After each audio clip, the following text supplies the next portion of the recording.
আরো কিছু কিছু প্রশ্ন এখানে থেকে যাচ্ছে। সুন্দরবন এরিয়া এটা একটা হচ্ছে নদী বাউন্ডারি এরিয়া।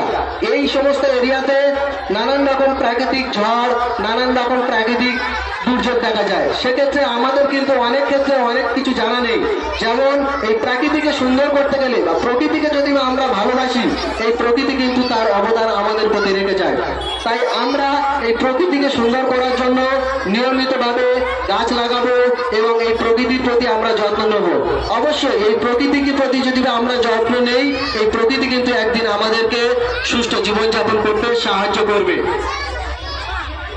তাই আমরা এই সুন্দরবন এরিয়া, দক্ষিণ রায়পুর, পিঁপড়াখালী, বৈদ্যর মোড় বর্তমান আমাদের অবস্থান। আমরা এখান থেকে একটা সুন্দর পরিবেশ এবং সুন্দরভাবে যাতে এই সুন্দরবন এলাকাকে উন্নত করা যায় তার প্রচেষ্টা চালিয়ে যাচ্ছি।